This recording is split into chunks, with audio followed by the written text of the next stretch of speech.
Selamat datang di channel Alur Donghua. Sebelum menonton, silahkan subscribe, biar Mimin tambah semangat update-nya. Mendengar itu, para tetua merasa bahwa kata-kata itu masuk akal, dan tampaknya para murid di bawah 4 tetua akan dihukum dengan sangat berat. Tentu saja Tang Xinying, Shen Subing, dan tetua kelima Chen Suyue juga berpikir begitu.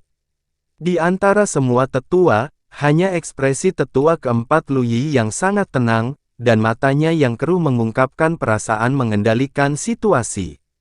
89 murid di belakang Lu Yi pucat, wajah mereka penuh ketakutan, dan mata mereka menunjukkan keputusasaan. Namun, apa yang dikatakan Han Yong selanjutnya membuat Tang Xinying, Shen Subing, dan tetua kelima marah, terutama Shen Subing. Uhuk-uhuk. Han Yong terbatuk ringan, pidatonya berubah, ekspresinya serius, dan dia berkata dengan keras dengan tatapan yang adil dan tegas. Diakon ini adalah kepala gerbang suci Danmai, dan diakon yang ditunjuk secara pribadi dari aula disiplin. Oleh karena itu, diakon ini harus benar-benar adil. Kepala baru saja mengatakan bahwa 89 murid di bawah tetua keempat tidak hanya masuk ke taman pengobatan berjasa, mereka juga memukuli orang, dan kemudian membunuh Song Hong dan 136 lainnya. Menanggapi ini, diakon tidak setuju.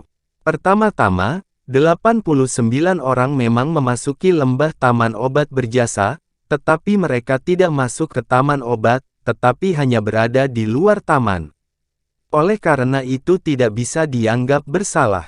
Shen Subingji menggigit lidahnya dan memelototi Han Yong, "Diakon Han, kamu hanya sombong, siapa yang tidak tahu bahwa kamu adalah junior Lu Yi? Kamu nepotisme dan melindungi." Pada saat ini, Chen Suyue bergema, "Han Yong, kamu benar-benar tidak tahu malu, orang-orang menonton langit, tidak takut dengan langit dan guntur." Tang Xinying berkata dengan dingin, "Diakon Han, apa maksudmu? Apakah kamu memutarbalikkan fakta di depan semua orang dan mengandalkan wilayah abu-abu dari aturan?" Mendengar ini, Han Yong melirik Shen Subing dan Chen Suyue dengan mengejek, lalu mengepalkan tangan dan membungkuk ke arah Tang Xinying, "Kepala, Anda salah mengatakan ini kepada bawahan Anda." "Permisi, Ketua, jika murid-murid saya di bawah para tetua gerbang abadi baru saja memasuki kebun obat di bawah yurisdiksi para tetua lainnya dan belajar tentang pengetahuan tentang budidaya eliksir orang lain, praktik ini tidak berlebihan, sebaliknya, itu sejalan dengan kepala suci Kan. Bukankah benar bahwa ajaran yang diusulkan, belajar dari satu sama lain, belajar dari kekuatan orang lain, dan menebus kekurangan Anda sendiri? Apakah Anda pikir Anda memiliki pikiran yang sama dengan tetua yang berjasa dan tetua kelima, dan apakah Anda akan menganggap permintaan nasihat semacam ini sebagai gangguan? Yah, bahkan jika kamu berpikir bahwa para murid di bawah tetua keempat ada di sini untuk menimbulkan masalah, tetapi mereka belum masuk ke kebun obat. Sebaliknya, para murid di bawah sekte penatua yang berjasa, tetapi sangat kesal dan ingin mengusir para murid di bawah sekte penatua keempat. Ini menyebabkan perselisihan. Tanpa menunggu kata-kata Han Yong, Shen Subing gemetar karena marah, "Kamu tidak tahu malu. Penatua berjasa, Anda mengatakan bahwa bawahan Anda membalikkan benar dan salah, apakah Anda memiliki bukti untuk membuktikannya?" Han Yong mengejek, "Coba saya lihat. Tidak masalah jika Anda menyuruh murid Anda akan mulai mengejar orang sebelum orang lain mendekati kebun obat Anda. Dalam analisis terakhir, muridmu lah yang menyebabkan kerusuhan dan menyebabkan 136 kematian. Kamu dulu adalah ketua sekte dalam Danmai. Bawahanmu berpikir bahwa waktu menjadi kepala sekte dalam Danmai selama bertahun-tahun, dan kamu seharusnya melatih mereka. Tapi hasilnya, hehe, sungguh mengecewakan." Shen Subing memerah karena marah, kamu, apakah kamu?" Han Yong mencibir, lalu berkata lagi, "Oh tentu saja, setelah semua muridmu meninggal begitu banyak, bawahanmu memahami kesedihanmu, tetapi kamu tidak bisa memfitnah mereka. Dalam analisis terakhir, murid Anda yang tidak pandai belajar seni, dan murid dari tetua keempat membunuh murid Anda. Anda, seorang tetua yang berjasa, tidak mampu mengolah kekuatan murid, ini adalah tanggung jawab Anda. Gini saja, Danmai abadiku menyerahkan murid-muridnya kepadamu, tetapi karena ketidakmampuanmu, kekuatan mereka rendah, dan akhirnya mereka mati, kamu harus memikirkan itu. Mendengar ini, Sen Subing gemetar hebat, kemarahan menyerang hatinya, dan mengeluarkan seteguk darah. Dia tidak pernah menyangka bahwa Han Yong bisa berbicara seperti itu. Dia baru saja merubah hitam menjadi putih. Han Yong, itu sudah cukup. Tang Xinying memarahi dengan dingin, menatap Han Yong dengan dingin, kepala ini mengakui, dan tahu bahwa Anda bisa berdebat sesuai aturan. Tapi bagaimanapun juga, begitu banyak orang mati di bawah Penatua berjasa, beritahu kepala ini. Hasil dari penangananmu adalah bahwa semua kesalahan Penatua berjasa dan murid-muridnya. Jika Anda bersikeras menangani masalah ini dengan cara ini, kepala ini tidak keberatan memotong terlebih dahulu, membunuh Anda terlebih dahulu, dan kemudian memberitahu Anda kepala penguasa pintu suci Danmai, kelambanan Anda tidak tahu malu sesuai dengan wilayah abu-abu, aturan klan, dan debat cerdas.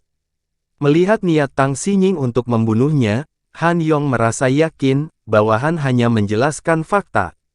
Mengapa kepala harus membunuh bawahan? Jika Anda tidak ingat, bawahan dapat mengingatkan Anda. Sejak bawahan itu menjabat, kepala pil gerbang suci telah mengatakan bahwa hanya orang tuanya yang dapat memutuskan hidup dan matiku. Siapapun yang berani membunuhku akan dibunuh. Kepala Tang, jika kamu ingin membunuhku, kamu boleh mencobanya. Begitu dia mengatakan ini, Tang Xinying tersenyum marah, "Yah, kamu menang, kepala ini benar-benar tidak bisa membunuhmu." Tang Xinying mengatakannya pada saat ini, tetapi pada kenyataannya, diam-diam bertekad untuk membunuhnya di masa depan. Kepala, jangan khawatir, ini bukan hasil dari penanganan bawahan. Han Yong mendengus dingin, dan kata-kata berikut bahkan lebih menjengkelkan. Karena 89 murid di bawah tetua keempat berpartisipasi dalam kerusuhan, keputusan akhir dari bawahan adalah bahwa 89 murid di bawah tetua yang berjasa akan menghadapi mereka, terlepas dari hidup atau mati.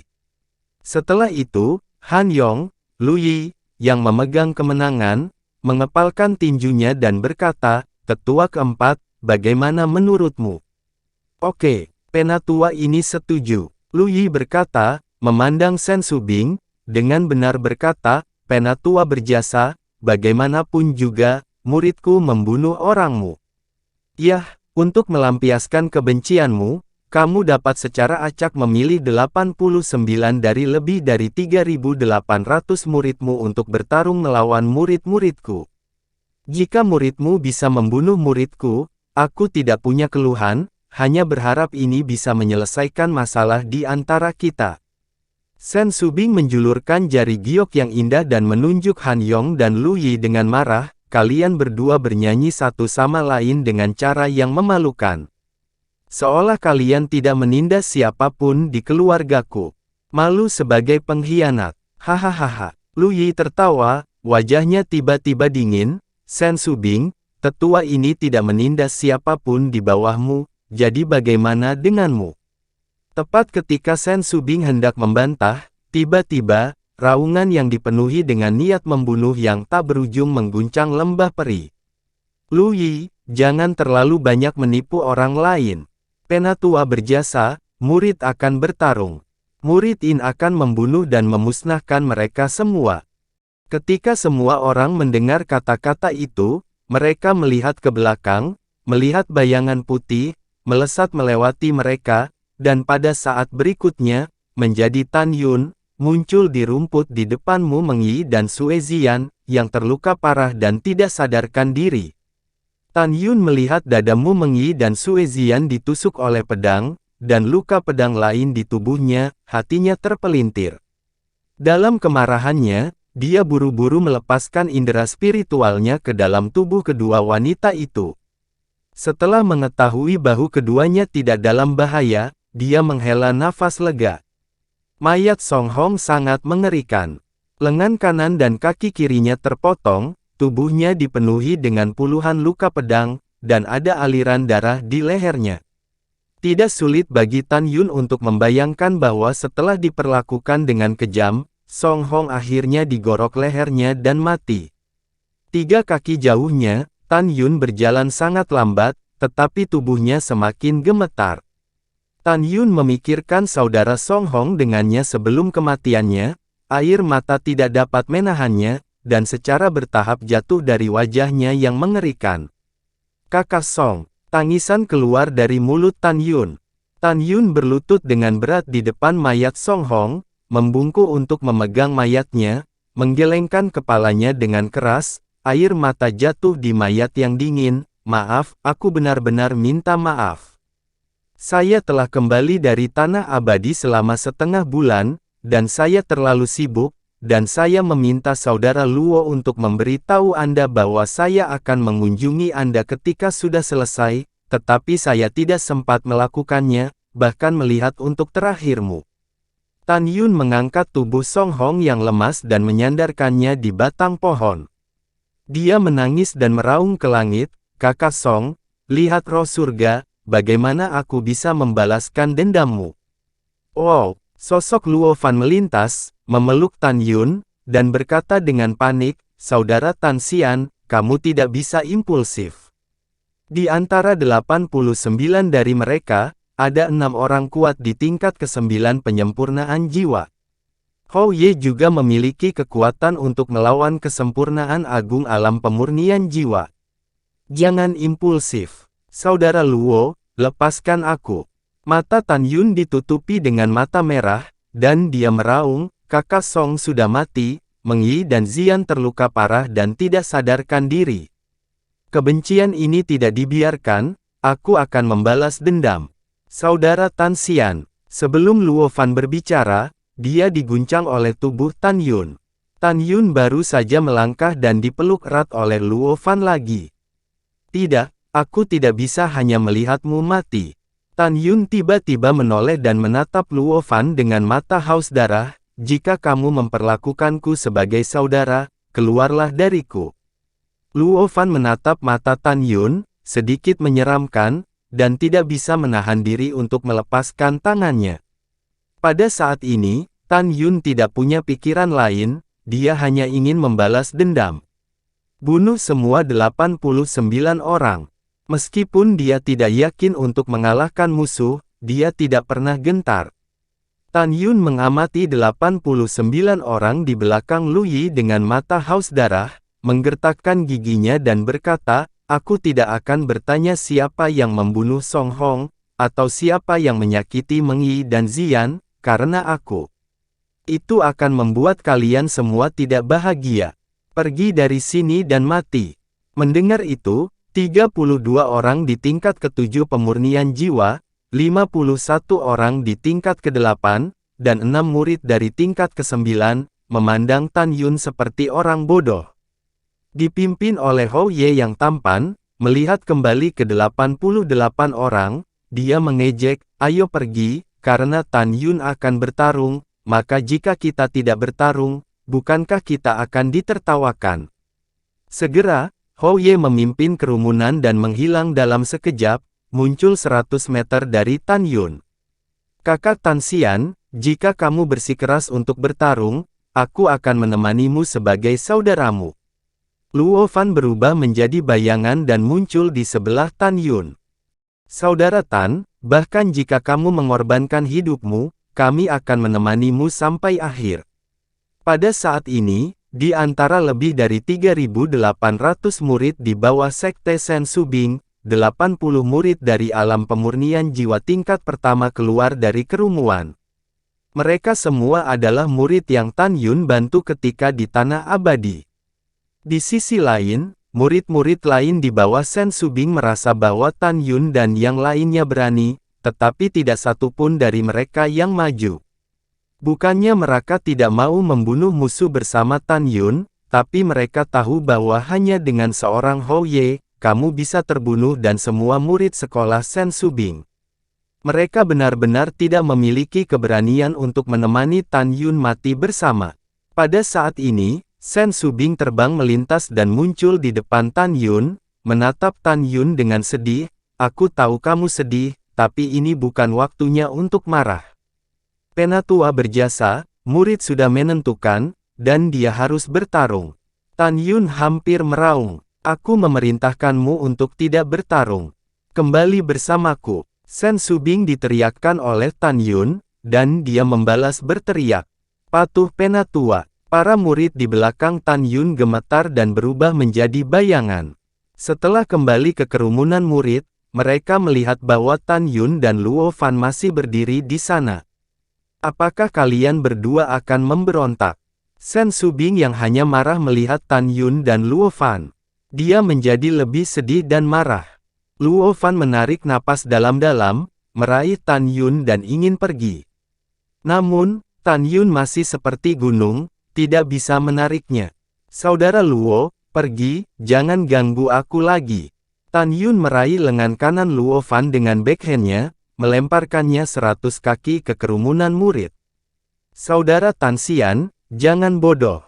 Luo Fan cemas, dan ingin bergegas lagi, tetapi diseret oleh murid lain. Kakak senior Luo, jangan pergi lagi. Penatua berjasa sudah sangat marah. Aku akan mengatakannya lagi untuk terakhir kalinya, kembali. Sen Subing memarahi Tan Yun. Penatua berjasa, mereka membunuh saudaraku dan melukai wanitaku. Kebencian ini harus berakhir hari ini. Wajah Tan Yun penuh amarah. Kamu, Sen Subing tiba-tiba mengangkat tangan kanannya, dan tidak jadi memukul Tan Yun. Dia sangat kecewa. Yah, kamu mencari kematian sendiri. Setelah itu, Sen Subing berbalik dan pergi. Pada saat ini, semua orang di tempat kejadian percaya bahwa Tan Yun pasti akan mati. Hahaha, tulang belakang, tapi tulang belakang tidak bisa dijadikan kekuatan. Hou Ye melirik Tan Yun yang berjarak 100 meter dengan jijik, dan segera melihat kembali kedua murid dari alam pemurnian jiwa tingkat ke-7, pergi dan bunuh semut ini. Ya, saudara Hou, Tan Yun, pergi ke neraka. Kedua murid itu melangkah keluar dari kerumunan, menyapu tinggi, satu keluar dari telapak tangan, yang lain keluar dari kotak, dan dengan kekosongan gemetar, mereka menukik ke arah Tan Yun. Langkah Dewa Hongmeng, Tan Yun memutar cakarnya, dan langsung melompat di langit, dan sosoknya berkedip dari sisi ke sisi, dan salah satu dan mencekik kedua leher. Mati, Tan Yun berhenti di udara, lengannya melingkar dalam kekuatan spiritual, mengguncang mereka berdua, menyebabkan mereka menabrak kehampaan. Tidak, tolong, ledakan. Dengan suara keras, kedua tubuh itu hancur berantakan setelah benturan. Organ dalam disertai dengan patah tulang dan darah tumpah ke tanah. Ledakan. Tan Yun melemparkan kedua kepala ke tanah, dan berguling di depan Hou Ye dan yang lainnya. Adegan ini mengejutkan semua tetua dan Tang Xinying. Mereka tidak pernah berpikir bahwa Tan Yun begitu kuat. Jangan melawannya dengan tangan kosong, gunakan senjata.